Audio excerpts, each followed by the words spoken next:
시작하겠습니다. 대한민국의 검찰은 기소권, 영장 청구권, 직접 수사권을 모두 보유한 가장 강력한 권력기관 중 하나입니다. 이를 견제하기 위해 검찰의 직접 수사권을 폐지할 것을 주장합니다. 첫째, 현재 검찰은 정치권과 긴밀히 연결되어 정치검찰의 행태를 보이고 있습니다. 검찰의 독점적인 기소권과 직접 수사권은 다른 어느 기관의 지위도 견제도 받지 않으며 남용되고 있습니다. 검찰에 대해 정치적 이해관계에 입각한 소적 수사나 과잉 수사 또는 부실 수사 의혹이 끊임없이 제기되고 있지만 실질적인 내부 개혁이 부재했습니다. 또한 퇴직 직후에 검사들이 곧바로 정치권으로 진출하는 경우가 많아 검찰 조직이 정계 진출의 전초기지로 활용된다라는 비판 또한 제기되고 있습니다. 둘째, 검찰의 중립성 상실은 국민의 권익을 보호하지 못하는 결과를 야기합니다. 권력의 오남용을 막고 국민의 권익을 보호하기 위해 우리 헌법은 권력기관 간의 견제와 균형을 근간으로 하고 있습니다. 그러나 과도한 권한이 부여되어 적절한 균형이 맞춰지지 않은 현 상황에서 검찰은 국민 법익의 수호자가 될 수 없습니다. 또한 정치 권력의 영향을 받는 검찰은 사법제도의 안정성을 훼손하여 국민의 신뢰를 받을 수 없습니다. 그리하여 저희의 개혁안은 다음과 같습니다. 정부의 현안과 같이 수사기관과 공소기관으로 권한을 분리합니다. 두 기관은 합리적인 판단을 할 수 있도록 서로를 견제하는 장치로 작동할 것입니다. 기존 검찰의 일반적인 수사와 기소에 제동을 걸기 위해 직접 수사권을 폐지하고 기관을 분리하는 것은 필수 불가결한 조치일 것입니다. 어떤 국가기관도 국민 위에 군림해서는 안 되겠지요. 오직 국민 주권의 명령에 복무해야 합니다. 대한민국 사법체계가 권력의 자의가 아닌 국민의 기본권에 입각하여 바로 서야 할 때입니다. 이상입니다. 반대팀 임명 시작하겠습니다. 네, 시작하겠습니다. 검찰의 직접 수사권 전면 폐지를 비롯한 현 검찰 개혁안은 문제의 근본적 해결책이 아닙니다.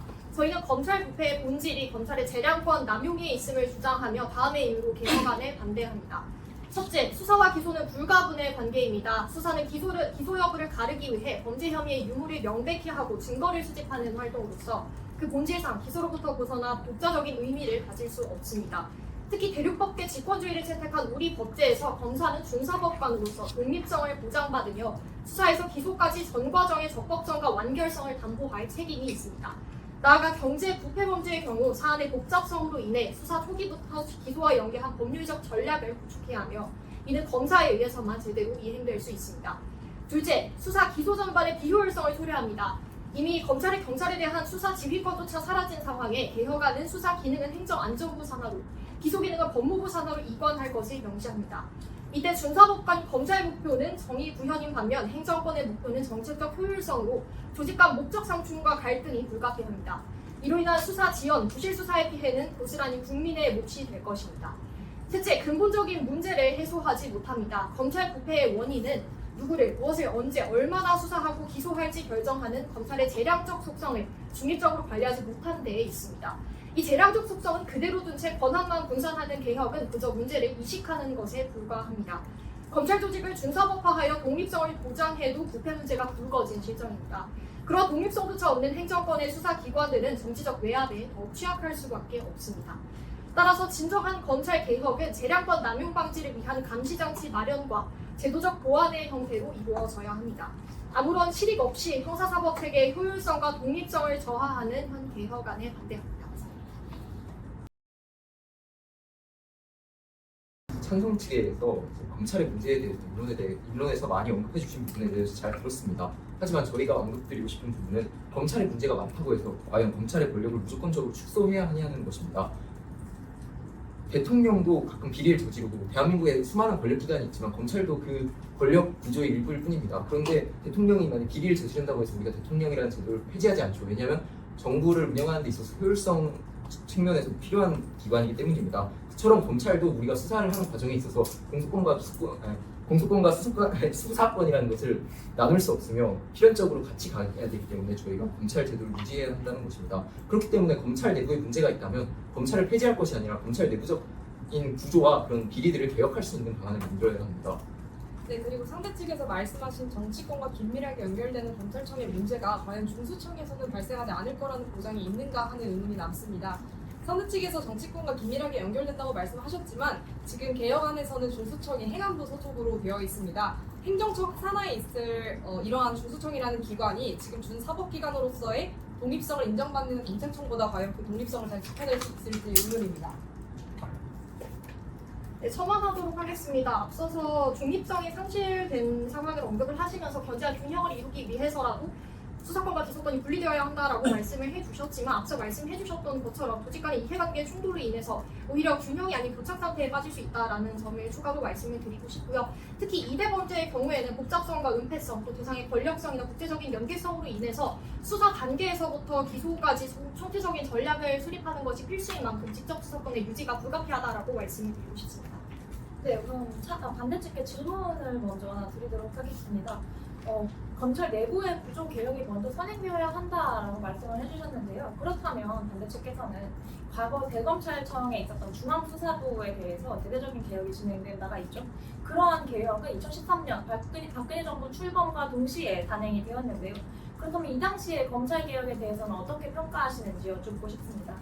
네, 첨언하겠습니다. 저희 개혁안의 목표는 검찰의 정치적 독립 그리고 권력 남용의 방지가 아닙니다.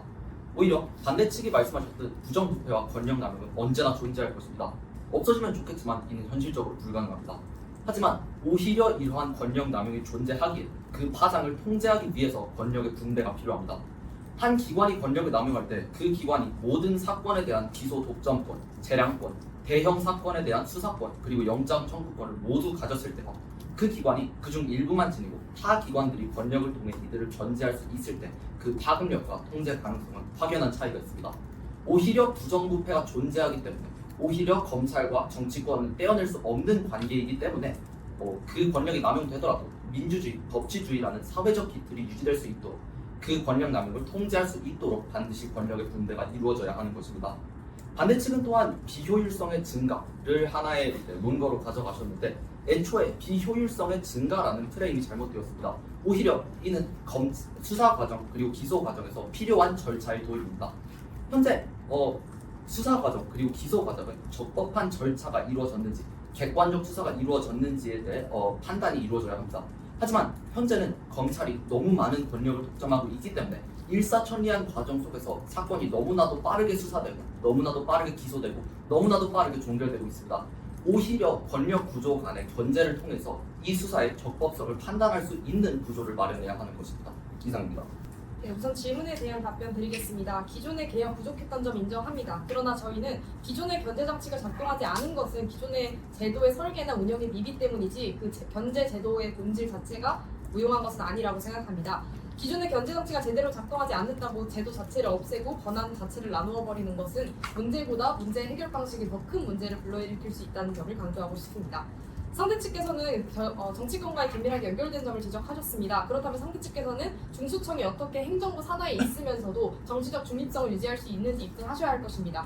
그리고 그러한 독립성 유지 장치가 있다면 그러한 것이 원활히 작용할 거라는 보장이 있다면 오히려 지금의 검찰청에 그러한 견제 장치를 적용하는 것이 맞지 새로운 기관을 신설하여서 그 기관에게 독립성을 유지할 수 있도록 강요하는 것은 불필요한 처사라고 생각합니다.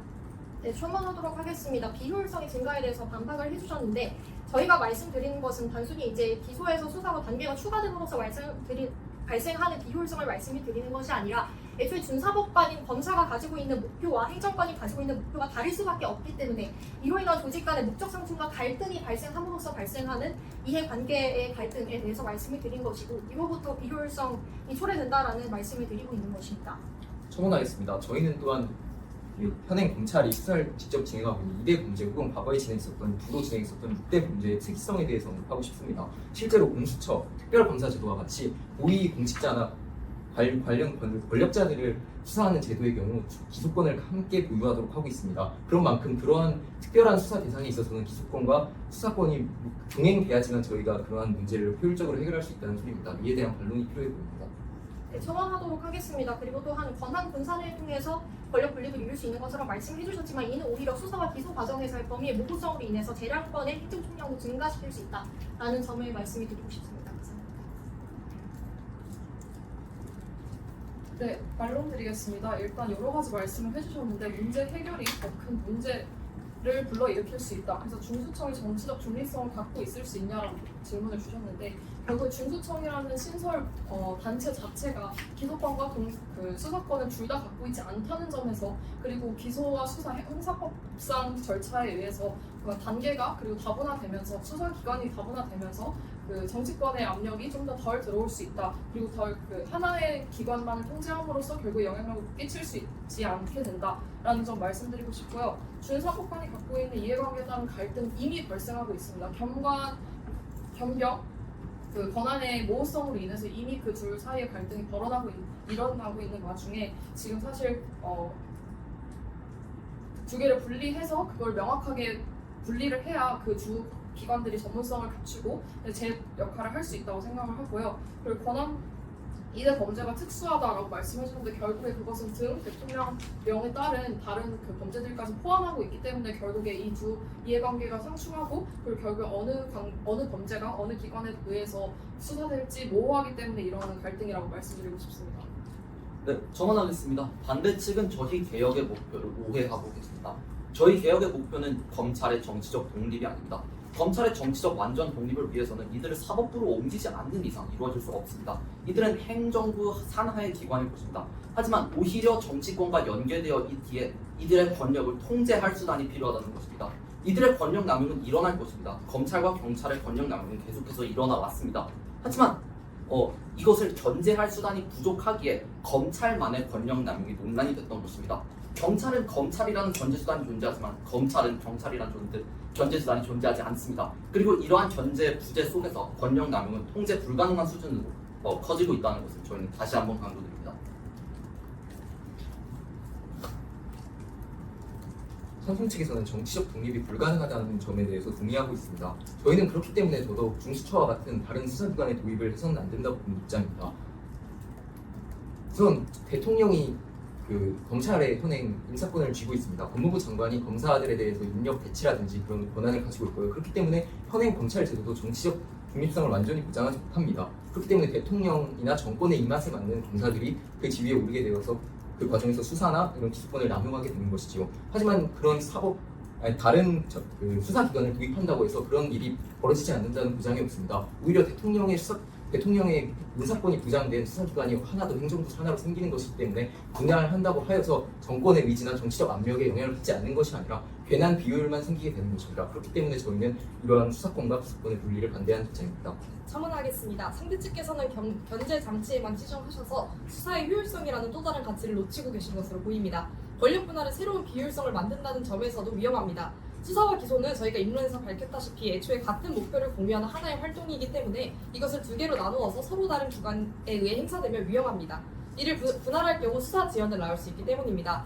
이러한 수사 지연은 단순히 시간 낭비의 차원이 아니라 중대한 공익 침해로 연결됩니다. 상대가 대기업이나 고위직 개인인 경제 부패 범죄에서 지연된 수사는 기소 자체를 어렵게 하기 때문입니다.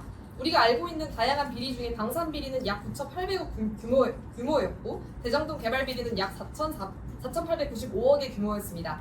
이러한 범죄 피해액만 보더라도 수사, 기소, 이원화로 인한 지연이 가져올 공익의 피해는 막대함을 알 수 있습니다.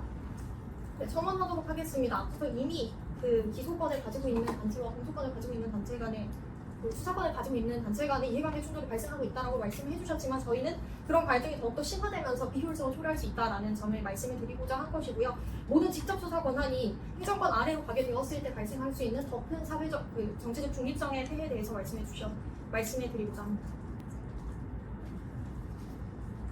예. 시작하겠습니다. 제가 아까 대검찰청 중앙수사부 개혁에 대해서 여쭤봤는데 이에 대해 명확한 답변을 주시지 못한 것 같지만 제가 이 부분에 관련해서 왜 기관을 분리해야 하는지에 대해서 말씀을 드리겠습니다.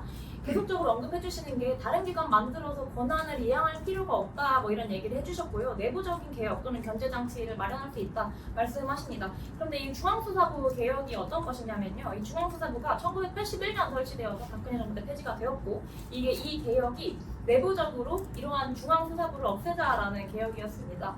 그런데 이 기관이 당시 대검 내에서 유일하게 직접 수사권까지 가지고 있었던 기관이었는데요. 이 기관에서 끊임없이 정치적인 수사에 대한 의혹이 제기가 되었고 그에 따라 폐지가 되었으나 그럼에도 불구하고 대검의 중앙수사부라는 이름만 없어졌을 뿐 서울지검 내에서 조직의 입지를 그대로 유지하고 있었습니다. 즉 경로 의존성에 따라서 이 조직의 경직성 때문에 자체적인 개혁이 좀 혁신적인 변화로 이어지기 어렵다는 것인데요. 그렇기 때문에 저희가 더더욱 권한을 실질적으로 분리해서 기관을 나누어야만이 저희가 추구하는 그런 개혁을 할 수가 있다 말씀드리는 거고요. 한 가지만 첨언하자면 그 효율성, 비효율성 자꾸 말씀을 하시는데 사실 한 국가가 가장 효율적으로 돌아가려면 뭐 입법, 사법, 집행을 다 한 기관에서 처리하면 될 것입니다. 그런데 왜 저희가 나누어서 하겠습니까? 빠른 것이 중요한 게 아니라 정의로워야 하기 때문입니다. 그렇기 때문에 저희가 이 중간 절차가 생기는 것이 비효율, 느려진다 뭐 이런 것보다는 그 정의로워지는 과정에 집중을 해주셨으면 좋겠습니다. 네, 첨언하겠습니다. 정치적 독립이 보장이 없다라고 말씀을 해주셨는데 사실 현안에서 이미 권력 남용이 일어나고 있다는 건 이미 반대측이 인정을 해주셨습니다. 그렇기 때문에 인정을 하면서도 대안을 반대하는 것에 모순이 있다고 생각이 들고요. 검사의 직접 수사권 범위에서 벗어난 범죄에 대해서 스스로가 수사를 하고 그다음 스스로가 공소권이 없음을 처분해야 하지만 검사 한 명이 이것에게 모든 권한이 주어졌을 때 사실상 이 사건에 대해서 공소권 없음이라고 처분을 할 것으로 기대하기는 어려워 보입니다. 그리고 비효율성 반대측으로 넘어가요. 우선 권력 남용 문제가 실제 일어나고 있기 때문에 무조건 개혁을 해야 한다. 그렇지 않고서는 저희가 그런 발언을 할 수 없다고 말씀을 해주셨는데 저희는 반대로 생각합니다. 개혁을 주장하는 측에서 먼저 해당 개혁안이 현행보다 압도적인 그런 정치적 중립성 문제로부터 해결을 한다든지 현행 검찰에 있는 각종 문제들을 해결할 수 있다고 했을 때 저희는 개혁을 추진해야 하는 것입니다. 이런 사법 개혁의 경우 국민들에게 굉장히 많은 공익적인 침해를 일으킬 수 있습니다. 그렇기 때문에 저희는 100% 완전하게 의증되거나 아니면은 이론적으로 완벽하게 설계된 제도로만 저희가 이행을 할 수 있다는 것입니다. 하지만 현행 중수청 같은 경우는 전혀 저희가 언급했던 이런 문제를 더 해결하지 못하고 있습니다. 추가적으로 또한 아까 경찰을 견제하는 수단이 있지만 경찰이 검찰을 견제하는 수단이 없기 때문에 저희가 분리를 해야 한다고 했습니다. 하지만 기소권은 결국 수사가 이루어져야 행해질 수 있습니다. 만약 제도를 개혁한다고 하더라도 경찰이 검찰을 견제할 수 있게 되지만 이제 검찰은 경찰을 견제할 수 없는 처지에 이르게 되는 것입니다. 그렇기 때문에 저는 이 부분에 대해서도 문제가 있다고 생각합니다.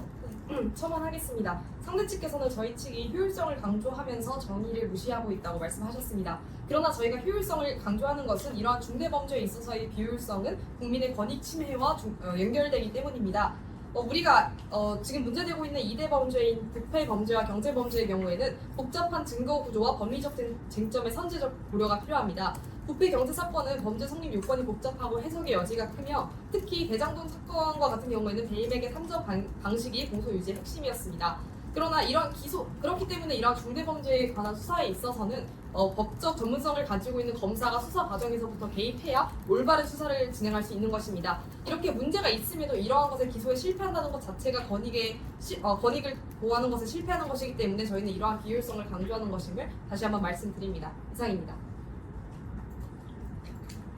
네, 말씀드리겠습니다. 상대 측과 저희 측 모두 정치와 검찰은 떼어낼 수 없는 사이라는 것을 인정한 것 같습니다. 하지만 그중 저희 안은 똑같은 권력을 여러 기관에 나누어 분배하는 것이고 상대 측은 똑같은 권력을 한 곳에 집중시키는 구조입니다. 하지만 이가 왜 권력 남용을 통제할 수 있는지는 당연합니다. 검찰 하나만을 남용했을 때 모든 권력을 남용할 수 있는 구조와 공수처, 공소청, 중수청, 경찰 모두를 통제했을 때 권력이 남용 가능한 구조는 당연히 후자가 훨씬 더 권력을 남용하기 어려워집니다. 그리고 그 기관 중 하나라도 다른 기관을 견제할 수 있게 된다면 이는 그 권력 남용을 통제할 수 있는 방법 또한 많이 마련되어 있다는 뜻이 됩니다. 하지만 상대 측이 말씀하시는 현안은 검찰에게 막대한 권력이 집중된 구조입니다. 이렇게 검찰에게 막대한 권력이 집중되었을 때 권력 남용은 훨씬 더 쉽게 일어나고 저희는 그걸 현안에서도 보고 있습니다. 실제로 타 해외 국가들의 이 기관들의 개수를 세어보자면 미국은 연방기관 20개를 포함한 FBI, DEA, ATF, IRS, NYPD 등의 수십 개의 기관이 있고 일본은 5개, 독일은 6개, 영국은 5개의 수사기관을 가지고 있습니다. 이와 반대로 대한민국은 검찰과 경찰 두 기관에서 최근 추가된 공수처 이렇게 3가지 기관만을 운영하고 있습니다. 권력의 분배 그리고 기관의 다변화는 당연한 권력 남용 민주주의 사회에서 법치주의 그리고 민주주의를 지키기 위해 권력을 통제할 수 있는 수단이라는 점을 저희는 다시 한번 강조드립니다. 이상입니다. 먼저 말씀을 드리자면은 수사권이 모두 행정부 산하에 모이게 되었을 때 애초에 수사 개시 단계에서부터의 정치적 외압이 발생할 수 있다는 점을 우선적으로 말씀을 드리고 싶고요. 준사법적 지위를 갖고 있는 검사조차 제도적으로는 독립성을 보장받고 있음에도 불구하고 그러한 정치적인 외압이 작용을 하고 정치검찰이라는 소리를 듣는 마당에 행정안전부 산하에 있는 수사권들이 개시 단계에서부터의 정치적 외압을 어떻게 극복할 수 있을지에 대한 제시가 필요해 보인다라는 말씀을 우선적으로 드립니다. 네, 첨언하겠습니다. 상대 측께서는 계속해서 견제만을 이야기하고 계십니다. 근데 아까 앞서 저희가 언급했듯이 효율성과 정의는 의미 아닌 양의 관계입니다. 계속 상대 측께서는 수사의 효율성 저하가 가져올 문제에 대한 해결책을 제시하지 않고 계시는데요. 중수청으로 수사권을 옮김으로써 검사의 수사권을 박탈하자라는 주장을 유지하기 위해서는 이러한 수사의 효율성 저하가 가져올 문제에 대한 구체적인 해결 방안에 대해 말씀해 주셔야 할 것입니다. 첨언하겠습니다. 추가적으로 지속해서 찬성 측에서는 이제 권력 기관을 단순히 분배한다고 해서 권력이 상호 견제를 한다고 주장하고 계신데 이는 옳지 않은 발언입니다. 애초에 수사 기관 자체가 행정부 산하로 들어가 있는데 그 내부에서 수사권을 쪼개고 나눈다고 해서 대통령의 정치적 압력이 어떻게 상호 견제로 바뀔 수 있는지 저는 그것이 의문이고요. 애초에 하위 기관인 이상 아무리 나누고 명목상으로 쪼갠다고 하여도 그 상급자가 어떠한 의지를 가지고 있으면 그에 대해 저항할 방법이 없습니다. 오히려 검찰 제도를 유지하는 것이 중사법적 지위를 가진 검사들에게 수사권을 인정하는 것이기 때문에 정치적으로 그나마 더 자유로울 수 있는 것이죠. 네, 첨언하도록 하겠습니다. 그리고 앞서서 다른 국가들 사례를 제시해 주시면서 권한 분산이 많이 되어야 된다라고 주장해 주셨는데 그중에서 가장 대표적으로 언급되는 것이 미국이 이제 수십 개의 기관을 갖고 있다라는 말씀이셨는데요. 미국 같은 경우에는 한국과 다른 법제, 당사자주의 법제를 채택하고 있는 국가로서 애초에 검찰권이 준사법적인 성격을 지니고 있지 않고 순수 행정권적 속성 아래에서 방법이나 재량권을 보유하고 있다. 그래서 한국과는 차이가 있다는 점을 분명하게 말씀드리고 싶습니다. 네, 발언하겠습니다. 효율성과 정의가 음과 양의 관계라고 말씀해 주셨는데 결국 신속성이 항상 정의를 보장하지 않는다는 말씀 드리고 싶습니다. 적법 절차라는 거 그리고 형사 절차라는 것이 결국에는 그 적당한 범죄가 있는지 그리고 이가 적당한 형벌로 이어지는지 이것을 파악하려고 하는 핵심 가치인데 피의자에게 더 변호 시간을 주는 것이 오히려 더 민주적인 절차에 적합하다는 말씀 드리고 싶고요. 자꾸 행정부 말씀하시는데 저희는 검찰, 법무부 안에 들어가 있는 두 가지의 권력을 행안부와 법무부 나눠서 그 두 가지의 기관을 견제하려고 한다는 말씀이고 결국 복수기관을 거치게 되면서 정치적인 의도가 이런 절차 속에서 제동이 걸릴 거라는 주장하시고 싶습니다. 네, 첨언하겠습니다. 그리고 저희의 대안에 대해서 기본적으로 사건 처리 속도가 느려질 것이다 라는 것을 전제로 말씀을 하고 계신 것 같은데 그러한 부분에 대한 실질적인 통계나 증거 자료가 있는지 여쭙고 싶고요. 그리고 나아가서 행정부 산하에서 중립성을 유지할 수가 없다, 담보할 수가 없다라는 말씀을 해주셨는데 그렇다면 기존의 경찰이 범죄를 수사하는 시스템 자체를 부정하시는 건지 저희의 논제 밖을 넘어서서 그 경찰의 수사권까지 부정하시는 것인지 여쭙고 싶습니다. 네, 첨언하겠습니다. 상대 측은 국가의 차이를 말씀해 주셨지만 저희도 이제 당연히 국가 간의 체계의 차이가 있다는 것을 인정하는 바이지만 그 모든 국가들이 권력이 분배되어 있고 한 기관에 막대한 권력이 집중되지 않았다는 점에서는 동일합니다. 즉 저희 또한 검찰이라는 한 기관의 모든 권력을 몰아주는 것이 아닌 그 권력들의 분배를 통해 효율적인 견제와 민주주의, 법치주의의 유지를 이루어내야 한다는 것입니다. 당연히 행안부에서 절대 명령을 내리면 따라야 하겠지만 검찰만을 지배하는 현안과 모든 기관을 통제해야만 독재가 일어날 수 있는 저희의 개혁안은 확연한 차이를 보입니다. 이러한 면에서 상대 측은 현안이 어떻게 쉬운 권력 지배를 막을 수 있는지 아니면 그런 것을 이뤄낼 개혁안이 있는지 입증해 주셔야 합니다.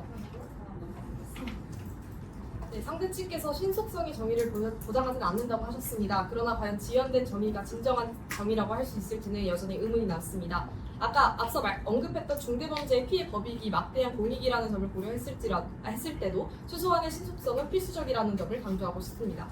그리고 상대 측께서 이러한 권력 분할이 수사 지연을 낳는다는 실증적인 증거를 요청하시기에 답변 드립니다. 2021 검경 수사권 조정 이후 6개월 초과된 경찰 사건의 비율이 2020년 6.5%에서 2023년 11.9%로 2배 증가하였습니다. 이것이야말로 권력을 또 다시 분할하게 된다면 새로운 비율성이 생길 것이라는 증거라고 생각합니다.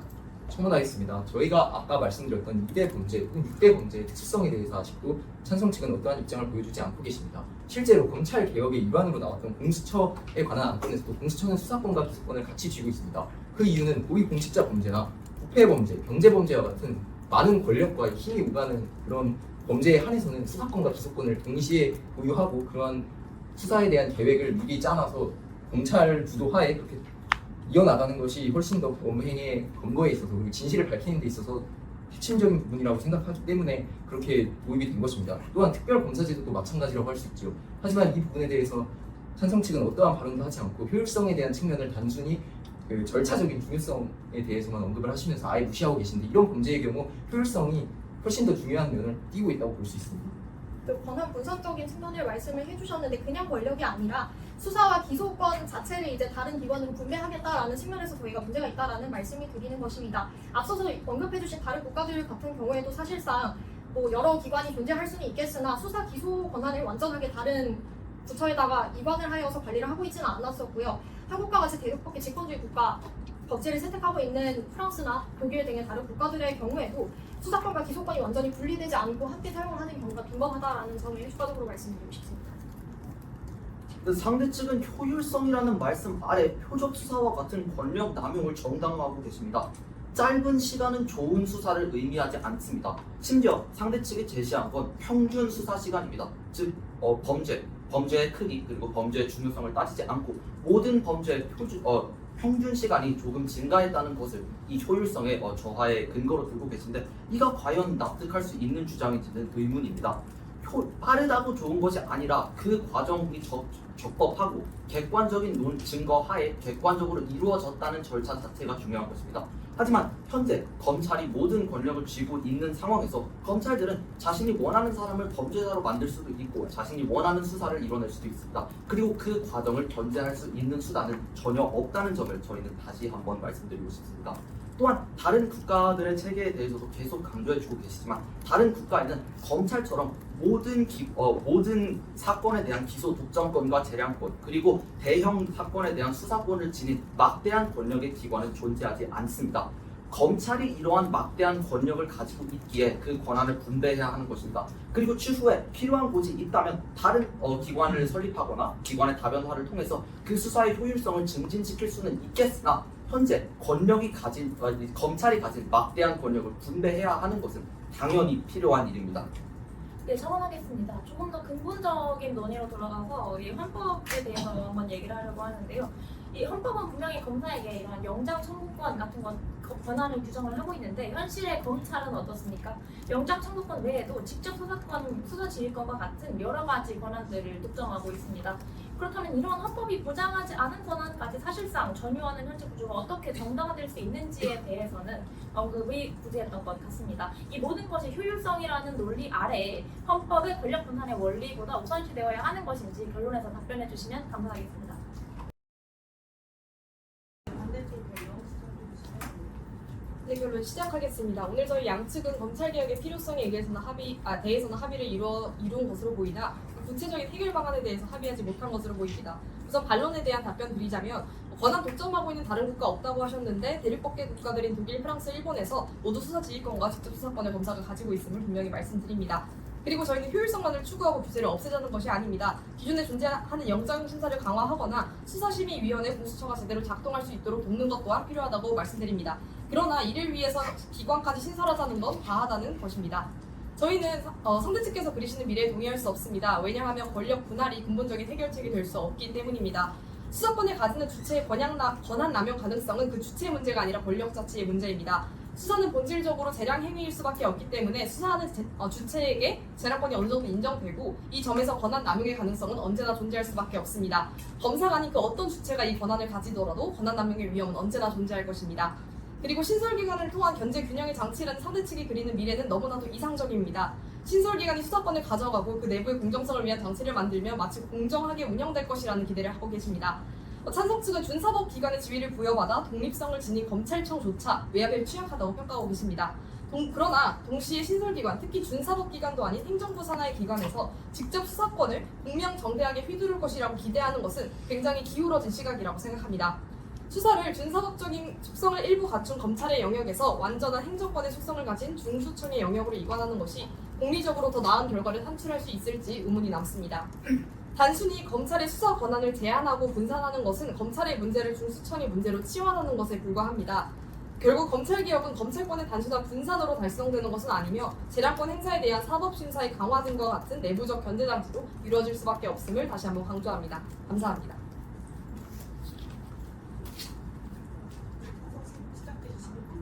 네, 찬성 측 변론 시작하겠습니다. 이번 토론의 쟁점은 검찰의 직접 수사권이 국민의 권익을 보장하는 제도의 안전망인가 아니면 권한 남용과 권한 집중을 고착화하는 구조적인 문제인가에 대한 판단이었습니다. 반대측은 검찰 권력 남용이 일어나고 있다는 점을 인정하시고도 이를 분리하는 것은 반대하셨는데 이것은 모순입니다. 저희 찬성 측은 어느 기관이 아닌 그냥 단순히 지금 현실의 검찰의 수사와 기소를 독점하는 구조가 오히려 권력의 자의적인 개입과 선택적인 정의를 낳아왔음을 지속적으로 강조했습니다. 권력형 비리 수사가 정권의 이해관계에 따라 축소되거나 왜곡되는 사례는 수도 없이 많았으며 이는 최후의 보루가 아니라 정권의 칼로 기능해왔다는 점을 분명히 밝혔습니다. 반대측은 대안이 정치적인 독립성 그리고 수사 능력이 부족하고 효율성이 줄어든다라고 하셨으나 공소청과 중수청과 같은 제도적인 장치를 통해서 권력 분산과 견제를 제도화하는 것이 합리적인 방향성입니다. 앞서 반대측은 이 주장하신 내부적인 견제로 이루어질 수 있다 아니면 내부적인 개혁이 효과적이지 못하다는 점을 수년간의 논의를 통해 보았고요. 저희 검찰 직접 수사권을 유지하는 것이 아니라 수사와 기소를 분리하여 서로를 견제할 수 있게 하는 것이 민주주의의 원칙에 더 부합합니다. 저희 찬성 측은 검찰의 직접 수사권이 국민을 위한 장치로 사용되고 있지 않고 실제로 권력의 필요에 따라서 선택적으로 행사되는 특권임을 강조했습니다. 권력 집중을 제도적으로 분산하지 않고 검찰의 자의적인 판단은 앞으로도 반복될 것이고 반대쪽이 주장하는 형사 절차 그리고 사법 절차의 정의와 점점 멀어진 채 선택적인 정의, 공정하게 운영되지 않고 있는 검찰 그리고 우리 편만의 정의에 종속될 것입니다.